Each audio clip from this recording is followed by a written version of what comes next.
All right, I want to explain that there is a system for us to approach airports and to land consistently. In this example, we're using Hotel Mike Papa, runway 24. Let's say we're about 14, 15 nautical miles away. First thing we do is we want to know what the weather's like there. We're going to tune to the weather frequency, 124.82. Yes, there are other ways that we can get the current weather, including ForeFlight, some GPSs. But if we listen to the actual frequency, we will get it as of that moment. Some weather reporting is 10, 15, 20 minutes old. Okay, so for this example, winds are reported to be from 270 at 7. We plan to use runway 24. Altimeter setting reported to be 3017, so we set that in all places we can in the dashboard. All right, then say we're about 10 nautical miles away from Hotel Mike Papa. We tune to the common traffic frequency for it of 12272. Atlanta Speedway traffic, Skyhawk 13469er. 10 miles to the south intending for runway 24. In the scenario, I'm saying that our altitude is at 3,500 MSL. Let's say we're about 8 nautical miles away. We could be doing 95, 105, 115.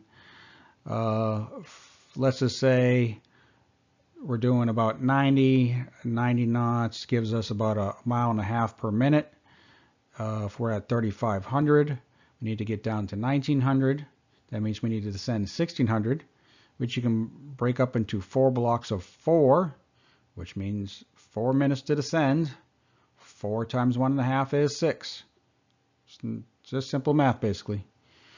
And therefore, 8 nautical miles away minus 6 is 2, which would basically put us coming right into pattern altitude. That would be nice. Okay, in ForeFlight, we want to set up our flight path. We don't need it, as we should be able to see what's going on out there, but it doesn't hurt to have a guide. So we go to Procedures, Approach, Visual 2.4, 45, and Add to Route. So there, I'm going to hit Approach, and I'm going to hit Visual, Runway 24, 45 degrees, and Add to Route. And then it will show us that new path.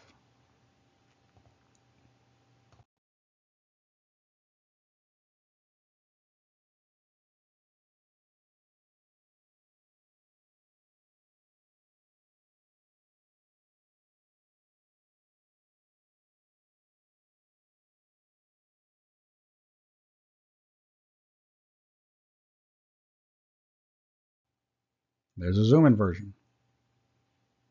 Very helpful. Nice guide. Okay, let's say we get to be about 5 nautical miles away. We could look up nearest airport to know that we're about 5 nautical miles away, whether it's in ForeFlight, the GPS, or many other ways. You can see down the bottom, it won't show 5 anymore because it's showing you distance to the next and distance to destination by going over the path that we just drew. We would say Atlanta Speedway traffic, Skyhawk 13469er, 5 miles to the south, coming onto the 45 for left downwind 24. Starting 45 to the left downwind, you can see on the ForeFlight there. Okay, turning to left downwind. All right, our target is 1900 MSL. That is your priority, is to stay at the correct altitude. We do not want to get low, and we don't want to be too high over that either. We want our airspeed to be about 90, but if you're doing 95, that is okay at this point. We know we're going to have to pitch up a little bit. We're going to be roughly about 5 degrees up, and we're leaving our flaps alone right now. Atlanta Speedway traffic, Skyhawk 13469 or on left downwind 24. Let's do our gumps check. Gas, undercarriage, mixture, props, switches, and seatbelts.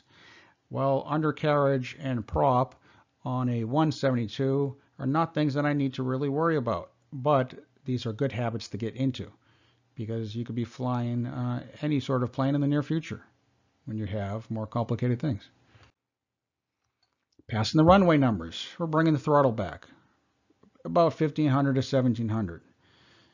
Doesn't need to be anything exact. Let's just bring it back and then shoot for an airspeed of 85, which will be roughly -5. And we're bringing in 10 flaps. And we are going to be pitching for that 85.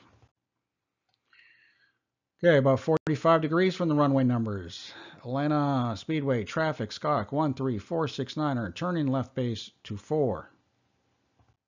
This is an important turn, so we are just going to be concerned about turning at this point. Okay, on base, our RPM still about 1500 to 1700 range. At this point, you can take a look at the runway and then decide if we need to bring the throttle back because we're high, or put it in a little bit more because we're getting a little bit low. We're going to figure out the trends. When we drop to 20 flaps, the airspeed will almost adjust automatically to 75, but we need to make sure that we are being diligent about that we're not getting too slow and we're not getting too fast. Pitch for 75. Turning final. So make sure to look right and left for incoming traffic. Make sure to look at the runway for traffic and wildlife. Atlanta Speedway, traffic, Skok 13469, or turning final 24. On final, we still have our lower throttle settings unless we see, oh, we're getting low, we need more, or we're getting high. Let's take care of that. Okay, we are pitching for 65 at this point. We have brought in 30 flaps, and that will keep us at our nice descent right there. All right, this is where you pick your aim point. The runway numbers or the 1,000-foot markers or a set of stripes. Different people have different preferences. Just pick something, stick with it, and remember you're going to float about 200 feet past it. Be go around ready.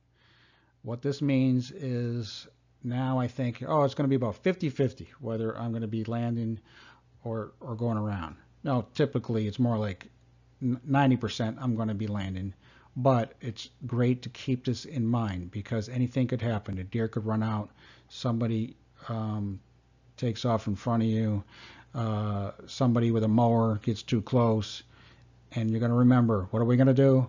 All in. Carb heat, throttle, everything in. Flaps go in stages, not all at once, and don't pitch up too high. Okay, and final, speed, height, center, nose. Speed. Are we too fast? Pitch up. Are we too slow? Pitch down. Speed is absolutely the priority. And of course, height. So that aim point, whatever you chose, is it moving up in the windshield? Throttle up. If the aim point's moving down in the windshield, throttle down. Up, up, down, down. No matter what the wind is doing, the airplane's path should be lined up with the center line. Doesn't matter about which way the prop is facing. It's the path of the airplane. Correct it with the yoke, right or left. Fight for center line. Flare. When you're about 10 feet over the runway, when the runway starts to get wider all of a sudden, pull back on the yoke to bring the nose up. You don't just yank it back, you gradually pull it back. Sometimes you may need a little bit of power. It's called a center line slow flight. And sometimes you use no power. You know, when you know the runway's made, you can pull the power and just work the pitch and your airspeed. Braking without the brake pads. Pull back on the yoke. You can also bring flaps back up to put more load on the tires. If you have plenty of runway, you don't need to use the brakes. The people behind you should have given you room in the first place. Any questions?